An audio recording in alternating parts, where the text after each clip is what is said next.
Welcome to the ISB Show African World Cup qualifier preview video. Wow. How much drama has happened between our last video on Africa and now. And that's why we love African football, Rahi. You know what we're talking about. The fans out there know what we're talking about. A little point deduction action for South Africa. So wild. Yeah. Wild. We thought it wasn't going to happen. Now it happens in South Africa. All of a sudden, from going cruising into the World Cup, now I'm in a spot of bother. You see, I'm wearing the Nigeria jersey again. Yes, they still have a shot, but it's also because if you're South African, you need some help from the Super Eagles. So we'll talk about that in a second. But I think what could end up happening is Nigeria might end up helping South Africa cement their place in the World Cup. Wow. That is all to go. Okay, let's look at the groups. All right, let's start with Group A, Rahi here. Egypt is in. You know, they have basically, should we say 2 feet in the World Cup now because they're playing Djibouti? Yeah, they're in there now. Let's see what happens with Egypt now. A chance to be back in the World Cup for Mo Salah, one of the greatest African players of all time. Last time, remember, they were in the World Cup. Wasn't so impressive. So let's see what they can do this time. Congratulations to Egypt. We will see you in the U.S. Now let's go to Group B. This was in contention, Rahi, last round, but because Senegal was able to get the win, I think they are going to get in. Yeah, you saw DR Congo coming out big early. The big double goal early lead, but in the end, Senegal coming back.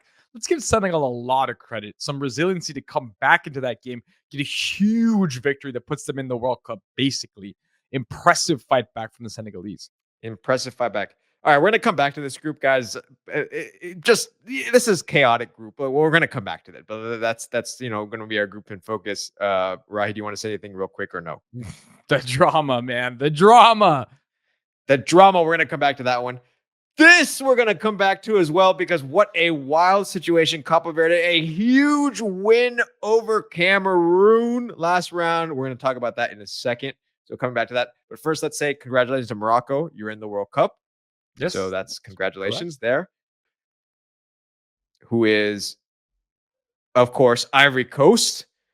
And I think, Rahi, because Ivory Coast was able to hold off Gabon in the last match, I think Ivory Coast is going to get through. Yeah, again, it's that big victory there. Gets them to that a point clear, but you would expect them to take care of business, find themselves in the World Cup as well. Yeah, so that's them. And of course, let's move on to now we'll go to Group G. Here we go, which is, of course, Algeria. I believe Algeria, Rahi, we can say, are going to get through to the World Cup. Yep. Pretty much that's going to happen. Tunisia is already in the World Cup. What do you want to say about Tunisia a little bit? Anything you want to say? Sneaky under the radar. We talked about North African teams doing so well. And you have to be honest, some of the groups they've been in are a little bit easier. This is not a particularly difficult group for Tunisia. But still, quietly, without a ton of stars, they found themselves into another World Cup. They always seem to be there. Yeah. And then finally, we'll finish it off with this particular group, which is, of course, the Ghanaian group. And we're going to talk about this as well in a second. Of course, for those of you who noticed, I was wearing the Ghanaian shirt. But, right, we got to start here because what a story that is for this particular. Let's show that again. This is Cape Verde at the top. What an opportunity, which means we need to show for a match to watch, of course, are the Cape Verde matches because they might qualify for the World Cup. Yeah, and all they need is one victory, pretty much, right? Yeah. 4 points clear at the top. One victory does the job because that is the 4-point gap between them and Cameroon. One win, boys. One win for this team, and they are into this World Cup. A tiny island nation can qualify for their first ever World Cup. This is why you watch this sport, my friend. And it's a must watch. The game against Libya is hard. Yeah. But Cape Verde fans, if you don't win that match, you still have a chance against the worst team in the group at home, and you get 3 points, and it doesn't matter what Cameroon does, and they're through. Exactly. Wow, what a moment it would be.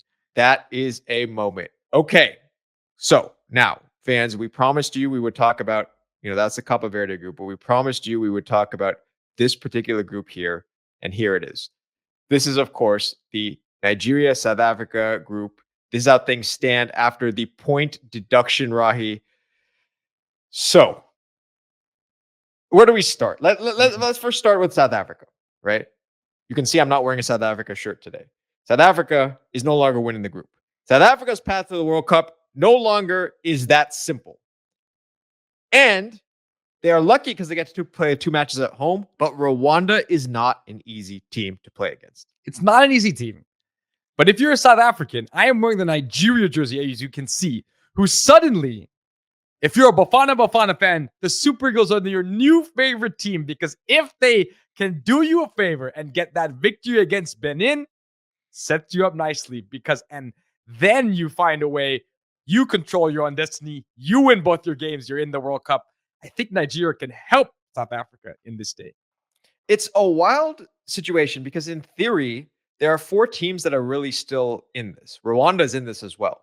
Yeah. And right now, so you have Benin at the top, South Africa, Nigeria, and Rwanda. But whoever slips up across these games, right? Yeah. There's an opportunity for Nigeria in this as well. I know Nigerian fans saying it's very slim, but a mistake by South Africa in one of these matches, right? Maybe the Rwanda match. Then suddenly, this last match for Nigeria is a chance to win the group. True. It's unlikely, it's slim, but it's possible. And that's what's happened here. This is what makes this whole thing so crazy and exciting and all that stuff coming into the last match. So those are must-watch matches. Okay.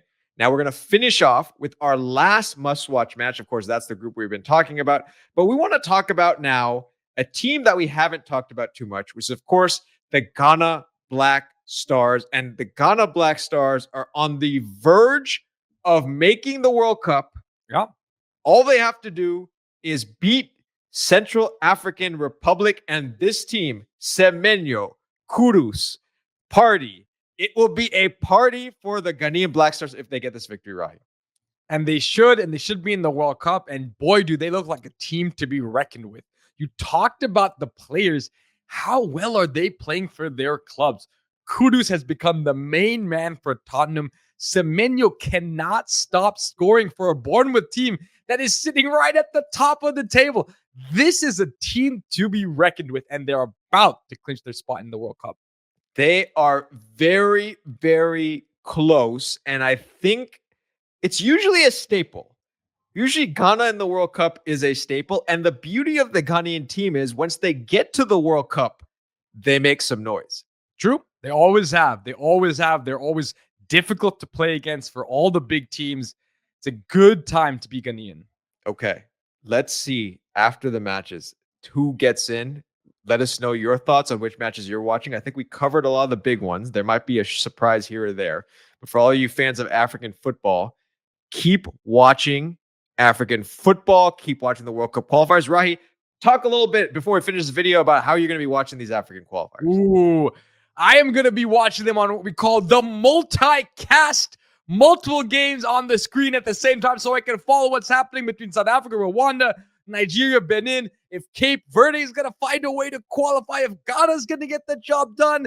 This is so many things happening at once. It's too much of a good thing, I think. Too much of a good thing. We will see you guys after the round of matches to do our reaction videos. If you're enjoying these videos, please subscribe to the channel. Keep watching African football. Keep watching the beautiful game.